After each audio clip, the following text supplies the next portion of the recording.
Suicide. First of all, what is the woke mind virus? And if we don't deal with this, nothing else can get done. Tell me why you think that. Yeah, so I think we need to be very cautious about anything that is anti-meritocratic and anything that is that results in the suppression of free speech. Those are two of the aspects of the woke mind virus that I think are very dangerous. Is that it's often anti-meritocratic. Then Elon dives deeper and brings up cancel culture as one of the biggest forms of this woke virus, and even Bill relates to this. Almost synonymous would be cancel culture. And obviously people have tried to cancel you many times. Many times. Yeah, I mean, every week. Yeah. From left and right. I've had it from both sides.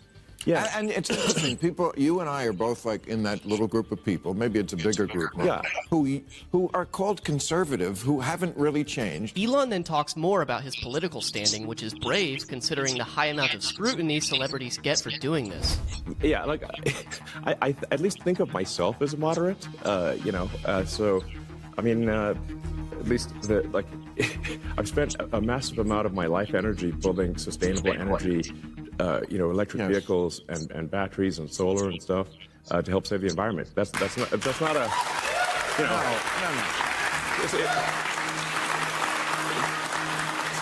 It's not exactly far right. But this next moment is even more personal to Elon. In a talk with Jordan Peterson, Elon Musk talks about children being brainwashed into believing they are a different gender. Almost every child goes through some kind of identity crisis.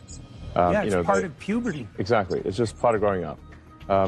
It's very possible for adults to manipulate children who are having a natural identity crisis into believing that they are the wrong gender. Yeah. Then, when Peterson asked why Elon was so passionate about destroying wokeness, he revealed that the battle was much more personal than anybody ever imagined. Why are you willing to make this an issue? Do you think? It sort of like the natalist issue. It happened to one of my older boys, where I was essentially tricked into signing documents for one of my older boys, Xavier. This was before I had really any understanding of what was going on, and we had COVID going on, and so there was a lot of confusion. I was told, Xavier might commit suicide. Elon then tells a personal Elon Musk then woke up from the woke virus and came around to the Constitution, national populism, came around to God doesn't put you in the wrong body.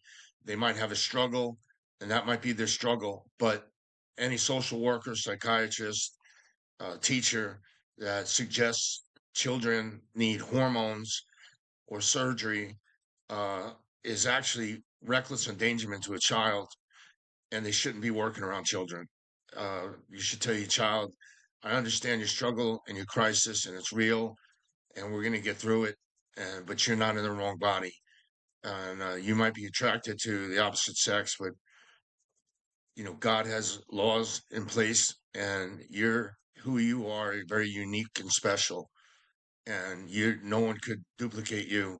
So you're very unique, and you're special, and tell them just keep going forward, marching forward. Experience regarding puberty blockers with his son, but then goes deeper on the issue. It wasn't explained to me that puberty blockers are actually just sterilization drugs.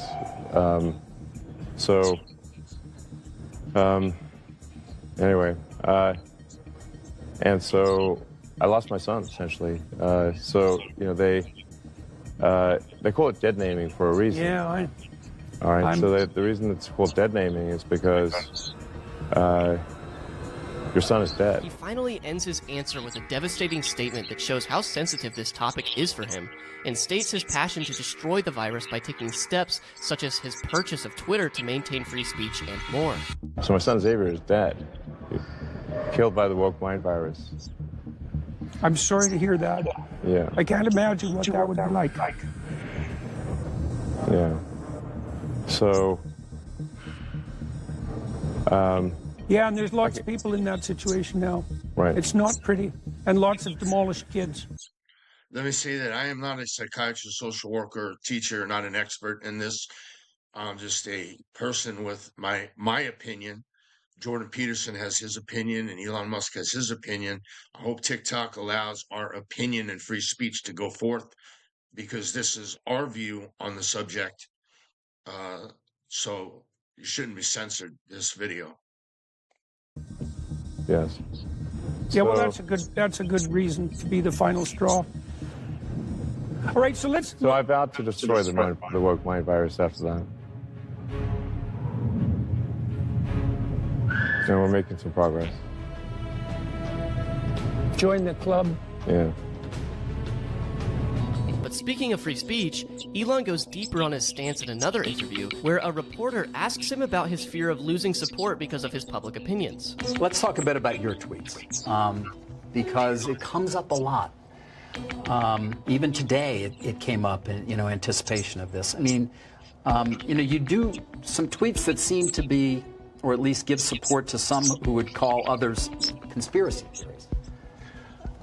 Well, yes, but I mean, honestly, some of these conspiracy theories have turned out to be true. Which ones? Well, like the Hunter Biden laptop. That's true. Yeah. Yeah. So, that was a pretty big deal. There was Twitter and others engaged in active suppression of information that was relevant to the public. That's a terrible thing that happened. Elon stands up for what he believes is right, rather than sucking up to the woke narrative or hiding their beliefs like many other celebrities do. Why share it? Especially, why share it when people who buy Teslas may not agree with you, advertisers on Twitter may not agree with you? So what? Why not just say, hey, I think this. You can tell me, we can talk about it over there, you can tell your friends, but why share it widely? I mean, this is freedom of speech. I'm allowed to say what I want. You absolutely are, but I'm trying to understand why you do, because you have to know it puts you in the middle of the partisan divide in the country. It makes you a lightning rod for criticism. I mean, do you like that? People today saying he's an anti-Semite. I don't think you are. No, I'm definitely. I'm like a pro-Semite, if anything. I believe that probably is the case. Yes. But why would you even introduce the idea of that? The interviewer presses Elon about why he ignores cancel culture and states his opinions when it's proven to affect the success of your business. But Elon's answer is what every business owner needs to hear. What I'm trying even came up though in the annual meeting. I mean, do your tweets hurt the company? Are there Tesla owners who say, I don't agree with his political position and I know it because he shares so much of it?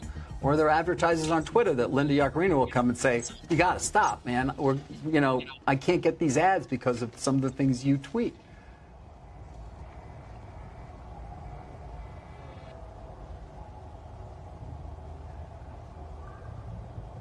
Take some time to answer. Notice? I'm reminded of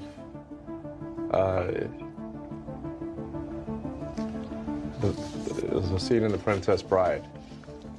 Great movie. Great. Where he confronts the person who killed his father. And he says,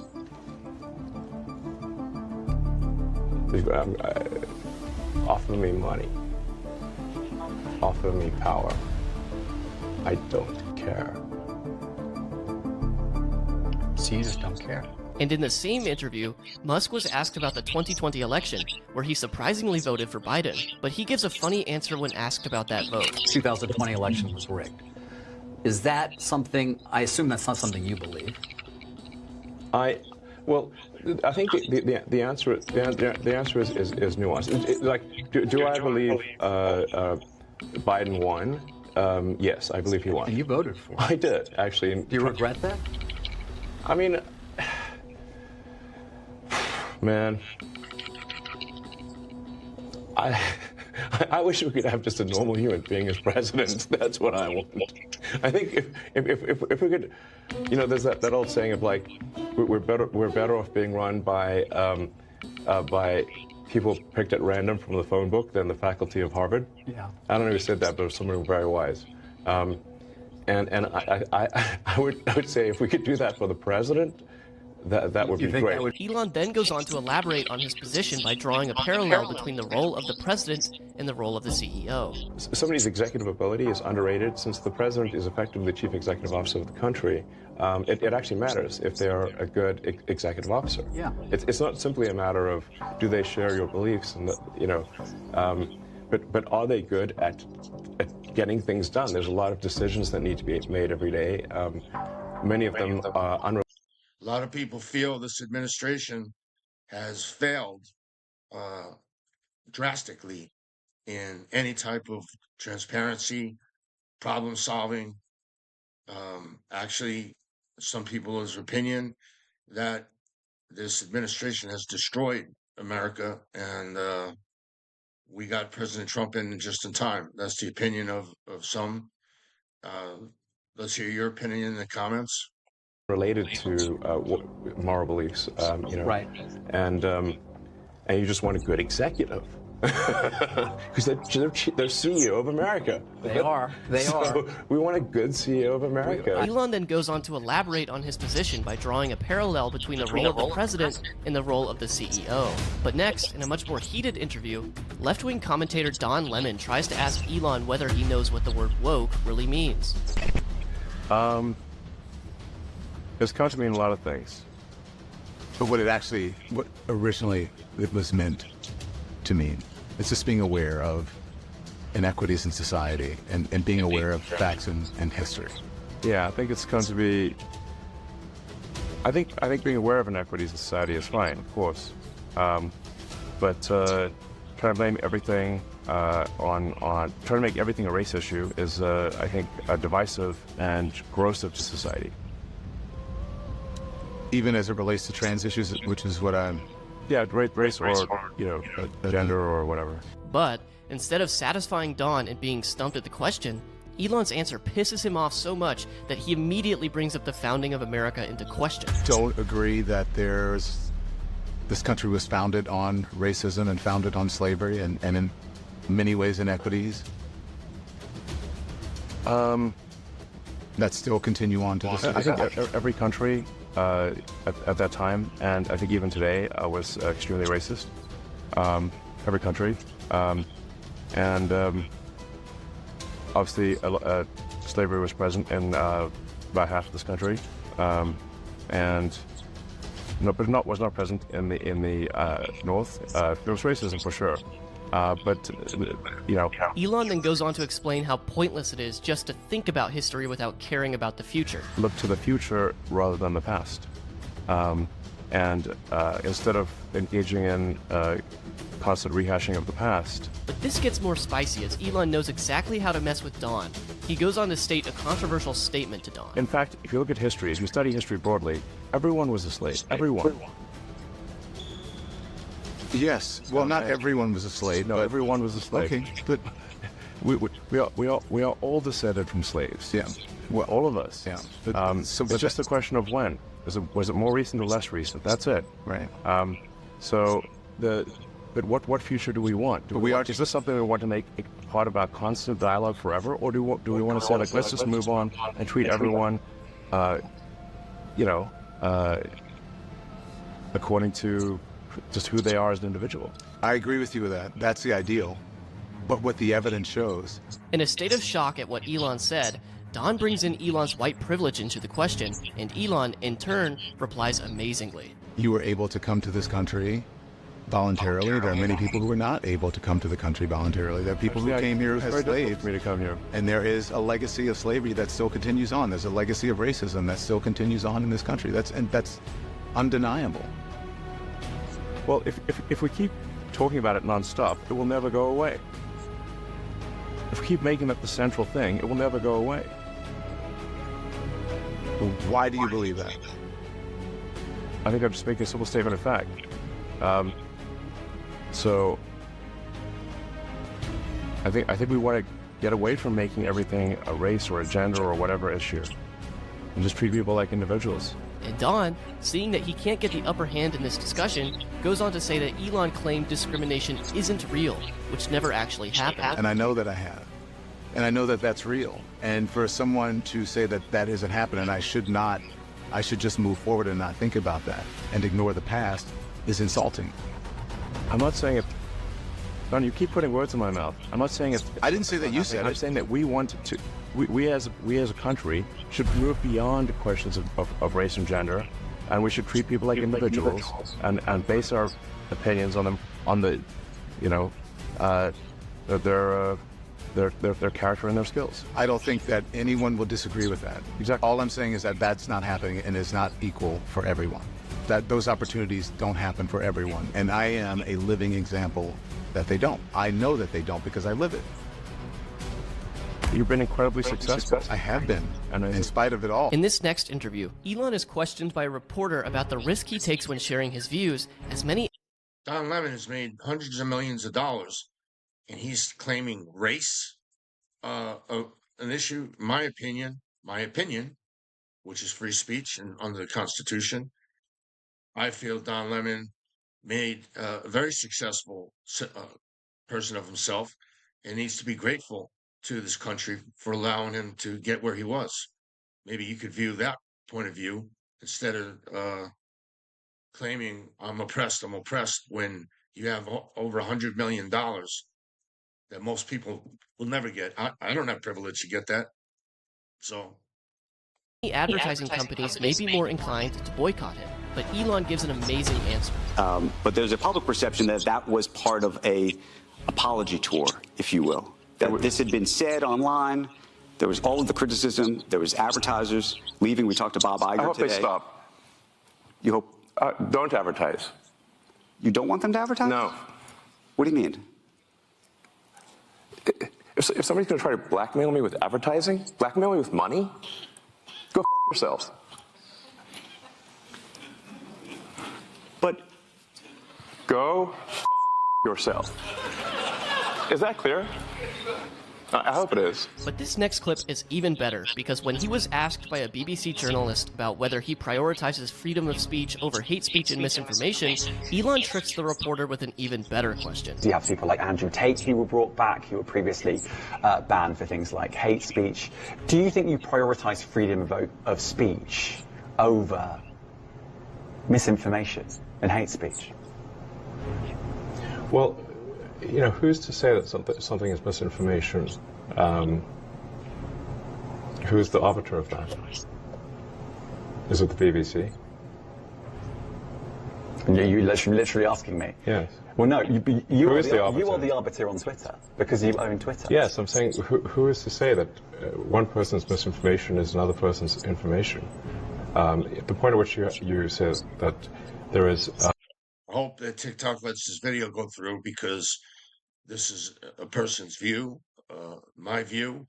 It's my opinion, my freedom of speech under the Constitution. I'm not a so-called expert. I have not went to law school to bring this opinion. It's my personal opinion and my freedom of speech. And I agree with Elon 100%. And I disagree with these people who are trying to bring everything as race, gender. America sucks. Right? You know, America is beautiful.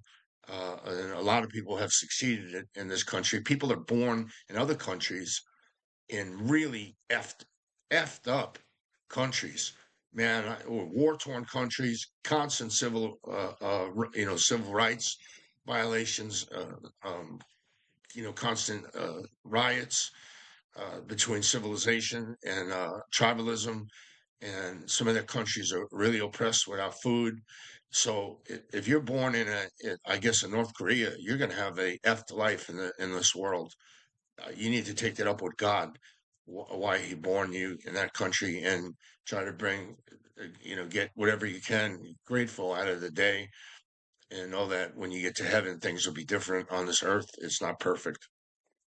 This is misinformation. Like, who is going to decide that? You accept that misinformation can be dangerous, that it can cause real-world harms, that it can potentially cause... Yes, and the point I'm trying to make is that the BBC itself has, at times, published things that are false. Do you agree that that has occurred? I'm quite sure the BBC have said things before that turn out to not be true. Correct. In its, whatever it is, 100-year history, I'm quite sure. Yes. Even if you aspire to be accurate. Then, Elon jumps at the journalist even more by asking him about his thoughts on the BBC, the news group he works for. Do you like the BBC? Do you like BBC? Okay, yeah, we're not going to. I can't interview you. I work for the BBC. But if you like, do you like BBC? I know. I see what you're doing. I'm not going to respond to that. Okay. I think we can finish the interview there. If you want to continue, thank you very much. Well, for come doing on. this. I really appreciate it. He can't answer just one question. Yes, I do, or sometimes I do, or sometimes I don't. But what's so hard about that question? Nothing really. Seems like, people don't like to answer once they're asked. They like to invade your personal liberties, but when you ask them about their personal liberty, they all of a sudden get defensive. So, sure you like BBC? Come on. I'm not engaging. All right.